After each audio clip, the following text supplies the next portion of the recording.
Bonjour à tous, c'est Vince. Aujourd'hui, 4e saison, le timelapse.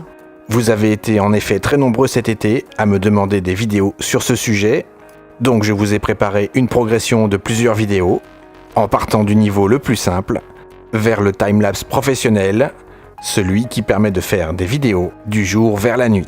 Donc c'est parti, aujourd'hui nous allons voir les basiques, quelques règles importantes à observer pendant la prise de vue, désactiver son autofocus. En effet, si votre boîtier ne parvient pas à faire la mise au point, la photo est annulée. Il y aura donc un trou dans votre série. Deuxième règle indispensable, passez votre boîtier en mode manuel. C'est en effet le seul moyen de garantir la stabilité de l'exposition pendant la prise de vue. Mais pour cela que cela effraie, pas de souci, nous allons utiliser le pose-mètre intégré pour les réglages. Il suffit d'amener le curseur sur 0. C'est presque comme si nous étions en mode semi-automatique. Alors maintenant, parlons de l'intervallomètre. Quelle que soit la solution que vous utiliserez, vous aurez besoin de ces deux paramètres. Tout d'abord, la durée de l'intervalle, c'est la durée entre chaque photo. 5 à 10 secondes est en général un bon point de départ pour des ciels nuageux.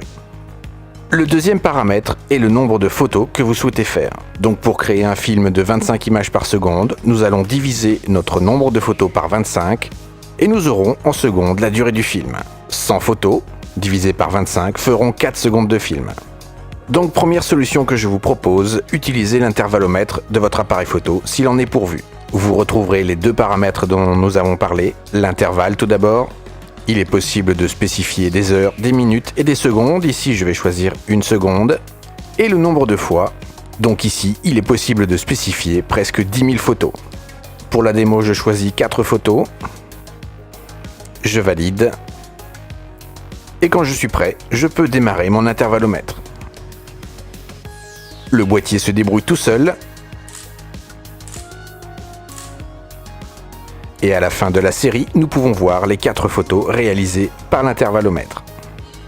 Cette solution est très pratique quand elle est intégrée au boîtier, mais il y a un mais. Lorsque l'intervallomètre prend en main le boîtier, il est impossible de modifier les réglages, même si nous sommes en mode manuel. Ici, je peux faire ce que je veux. Ma vitesse d'obturation restera inchangée. Soyez vigilants, cela peut être un véritable problème pour les timelapses compliqués avec des variations importantes de lumière, comme passer du jour à la nuit. Mais je vous rassure, cette option est tout à fait utilisable pour réaliser des timelapses classiques en plein jour. Nuages, foule, bateau, donc cela reste l'outil parfait pour débuter. Deuxième solution, utilisez un intervallomètre externe. Je vous présente ici mon Pixel TW283. Mes critères d'achat étaient assez simples. Intervallomètre, déclencheur à distance, pose B, retardateur, et tout ça pour moins de 20 €. Donc pour le mettre en service, c'est très facile, il suffit de vérifier que l'émetteur et le récepteur sont calibrés sur le même canal, ici le channel 7. Et ensuite, il suffit de faire défiler les pages pour trouver le paramètre intervalle. Comme tout à l'heure, on peut spécifier heure, minute et seconde. Ici, je vais choisir 2 secondes. Et pour mon nombre de fois, paramètre N1 sur le pixel, vous pouvez choisir de 1 à 99 images. Il existe d'autres menus pour faire davantage d'images, mais cela permet de faire un film de 4 secondes. C'est idéal pour démarrer. Donc 3 photos toutes les 2 secondes, il suffit de presser le bouton play et vous allez voir le signal rouge 3 fois toutes les 2 secondes. C'est aussi simple que cela. Alors c'est parti, nous allons le monter sur le boîtier. Le récepteur se monte sur le sabot. Le câble est bien sûr spécifique à votre boîtier et spécifié lors de l'achat.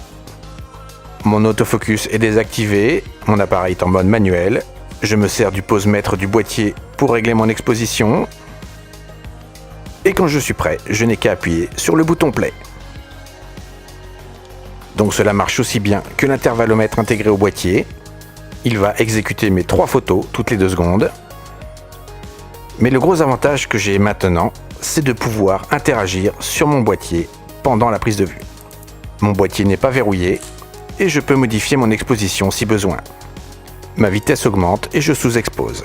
Nous en parlerons bien sûr plus longuement dans l'épisode consacré au timelapse du jour à la nuit. Enfin, je vous présente un dernier outil, un filtre neutre ou un filtre variable ici, qui permet de faire baisser la luminosité artificiellement. Donc assez de blabla, partons sur le terrain. Pour votre premier timelapse, votre boîtier est solidement posé sur un trépied, l'autofocus est désactivé, L'exposition est en manuel. J'utilise l'intervallomètre du boîtier. L'intervalle a été réglé volontairement à 30 secondes pour ces cumulonimbus. Et je me retrouve avec 200 JPEG à traiter. Ce n'est donc absolument pas nécessaire de les développer, mais pour l'exemple ici, je vais utiliser le traitement par l'eau de Luminar. Je choisis donc le traitement par l'eau, j'importe mes 220 photos JPEG et je vais leur appliquer mon preset dramatique que nous avons créé ensemble au mois de juillet. Il vous suffit juste de spécifier le nom du preset. Vous pouvez spécifier le dossier d'exportation des fichiers. Et il n'y a qu'à laisser Luminar travailler tout seul pour traiter les 220 photos. Cette étape n'est absolument pas nécessaire si vous avez pris le choix de shooter en JPEG lors de la prise de vue. Vous pouvez très bien utiliser les JPEG natifs de votre boîtier. Mon traitement est terminé, j'ai donc mes 220 images traitées par Luminar. Vous noterez au passage que sur les vignettes, l'exposition a l'air particulièrement homogène entre chaque photo. Et il ne me reste plus qu'à lancer le logiciel gratuit qui va transformer ces JPEG en vidéo. C'est un logiciel entièrement gratuit, c'est Timelapse Movie Monkey. Donc il est gratuit, extrêmement simple. Il suffit de sélectionner les images de la séquence, de sélectionner toutes les images. Donc je sélectionne la première, je maintiens ma touche Shift, je vais à la dernière image et j'ouvre. Le logiciel précalcule la vidéo. Plus vous aurez d'images, plus ce sera long.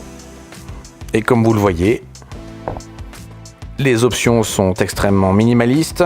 Le nom du fichier de sortie, la taille. Et vous avez la possibilité de faire une petite preview. Cela me convient, il ne me reste plus qu'à appuyer sur le bouton Make Movie et ma vidéo se fait toute seule. Donc comme vous le voyez, ce logiciel est gratuit, extrêmement simple à utiliser, donc aucune excuse pour ne pas tester votre premier timelapse. Et dans les prochaines vidéos, je vous présenterai bien sûr d'autres logiciels plus intéressants avec beaucoup plus de réglages, ce qui va nous permettre de gérer les timelapses les plus complexes, comme passer du jour à la nuit. Voilà, mon rendu est terminé. Donc vous pouvez ouvrir la vidéo, ouvrir le dossier ou procéder à un nouveau timelapse. Si vous connaissez d'autres logiciels gratuits, n'hésitez pas à en faire part dans les commentaires. Donc je vous présente maintenant la vidéo en plein écran. Le traitement Luminar et l'intervalle de 30 secondes renforcent l'effet explosif. C'était mon objectif. Donc voilà, ce premier épisode est terminé. Il ne vous reste qu'à choisir un ciel menaçant et réaliser vos premiers timelapses. Comme d'habitude, vos commentaires sont les bienvenus. Posez vos questions, j'y répondrai dans les prochaines vidéos. C'était Vince. À vos boîtiers, à vos intervallomètres, je vous souhaite de magnifiques timelapses.